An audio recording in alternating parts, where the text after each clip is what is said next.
जय हिंद दोस्तों। आज आप लोगों के बीच 17 फरवरी का जो कॉपी होने वाला है 2025 बिहार बोर्ड का हिंदी का, उससे रिलेटेड जितने भी ऑब्जेक्टिव क्वेश्चन है दोस्तों, इस वीडियो में हम लोग फाइनल करने वाले हैं। तो सबसे पहले बताइए, पहले प्रश्न का आंसर जल्दी से आप लोग कमेंट बॉक्स में बताइए। आप लोग कितने तैयारी कर चुके हैं, ये भी आपका अनुभव पता चल जाएगा। आपका क्वेश्चन एकदम लो लेवल का नहीं करवा रहे हैं, आप एक बार वीडियो को अंत तक देखिए, आपका किस लेवल का क्वेश्चन उठा कर लाए हम लोग। तो देखिए हमारा क्या विष के दांत पाठ की विद्या है। विष के दांत पाठ की विद्या क्या है दोस्तों, बताइए। तो हमारा क्या निबंध है कि व्यक्ति चित्र है कि कविता है कि कहानी, तो बताएंगे कहानी है। क्या है, विष के दांत की पाठ की विद्या कैसी है, कहानी है। बढ़ेंगे अगले प्रश्न का आंसर, बताइए क्या होगा। विशेषण की विशेषता, विशेषण की विशेषता बतलाने वाले शब्द को कहते हैं। तो विशेषण की विशेषता बतलाने वाले शब्द को क्या कहते हैं, क्रिया विशेषण कहते हैं कि सर्वनामिक विशेषण की परिविशेषण की संज्ञा। सभी लोग इसी क्वेश्चन ऐसा ही टाइप का क्वेश्चन अगर डाल देगा बिहार बोर्ड में, तो सभी स्टूडेंट इसी प्रश्न के में फंसेंगे, तो आप लोग ध्यान रखिएगा। तो हमारा ऑप्शन क्या होगा, परिविशेषण होगा। इस तरह से बढ़ेंगे अगले प्रश्न के आंसर बताइए क्या होगा। हजारी प्रसाद द्विवेदी द्वारा रचित पाठ क्या है। तो हजारी प्रसाद द्विवेदी द्वारा रचित पाठ क्या है। पहला ऑप्शन है नाखून क्यों बढ़ते, दूसरे बहादुर है, तीसरा अभिनय हो, चौथा मछली है। तो हमारा जो होगा वो नाखून क्यों बढ़ते हैं, ऑप्शन ए होगा। इस तरह से बढ़ेंगे अगले प्रश्न के आंसर बताइए क्या होगा।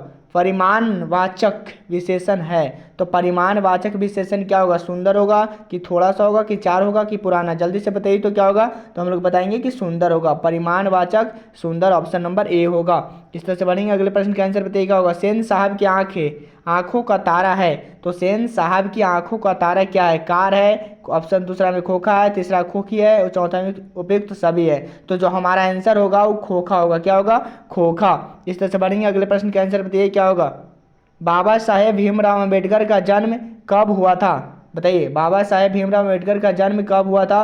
1871, 1881, 1861, 1891, कब हुआ था बताइए जल्दी से। तो बताएंगे 1891 ईस्वी में हुआ था। आपका क्वेश्चन का लेवल पता चला। आप लोग के लिए बहुत इंपॉर्टेंट क्वेश्चन हो रहा है। नाखून प्रतीक है, पांचवी वृत्ति का है कि मानवता का है कि प्रेम का है कि पौरुष का है, बताइए। आपका नाखून प्रतीक किसका है, जल्दी से बताइए। 17 फरवरी का अगर कॉपी आपका हिंदी का है तो इस वीडियो को देखकर भूले नहीं इस वीडियो को देखने के लिए, आपके लिए बहुत इंपॉर्टेंट होने वाला है। तो पांचवी वृत्ति का है, नाखून का प्रतीक क्या है, पांचवी वृत्ति का है, ऑप्शन ए होगा।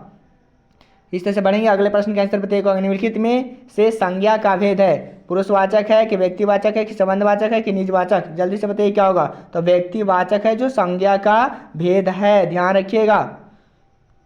इस तरह से बढ़ेंगे अगले प्रश्न के आंसर बताइए क्या होगा। नागरी लिपि पाठ के लेखक है। तो नागरी लिपि पाठ के लेखक क्या है, तो बताएंगे ऑप्शन ए में यतेंद्र मिश्र, दूसरा गुणाकर मूल्य, तीसरे में अमरकांत, चौथे में अज्ञे जी हैं। तो हमारा क्या होगा बताइए। तो गुणाकर मूल्य होंगे। नागरी लिपि के पाठ के लेखक कौन होंगे, गुणाकर मूल्य।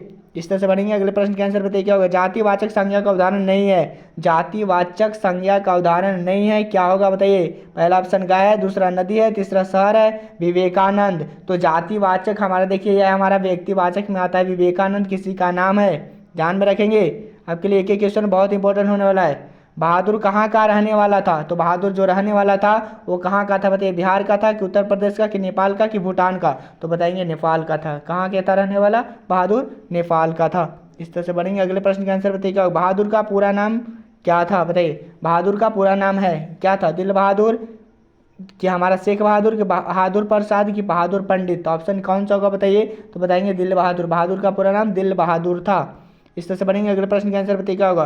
प्रगतिशील साहित्य का संबंध है। तो प्रगतिशील जो साहित्य का संबंध है वो बौद्ध दर्शन से कि वेदांत दर्शन से कि मार्क्स के विचारों से कि इनमें से कोई नहीं, तो बताएंगे जो हमारा आंसर होगा वो मार्क्स के विचारों से है, ध्यान में रखेंगे। इस तरह से बढ़ेंगे अगले प्रश्न का आंसर बताइए क्या होगा।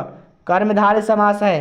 तो कर्मधारय समास क्या होगा। चतुर्भुज होगा, ऋषिपुत्र होगा, चंद्रमुख होगा, वनवास होगा, कौन सा होगा जो कर्मधार होगा।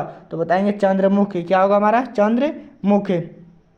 इस तरह से बढ़ेंगे अगले प्रश्न का आंसर बताइए क्या होगा। रामविलास शर्मा का जन्म कब हुआ था बताइए, किस ईस्वी में हुआ था। 1908 में हुआ था, 1909 में हुआ था, 1911 में हुआ था, 1912 में, तो बताएंगे हम लोग 1912 ईस्वी में हुआ था। रामविलास शर्मा का जन्म 1912 ईस्वी में हुआ था। आप लोग का प्रश्न कैसा लगा एक बार कमेंट बॉक्स में अपनी राय जरूर बताएं। ऐसा ऐसा आपका क्वेश्चन एक पे एक आपका लेकर आ रहे हैं हम लोग।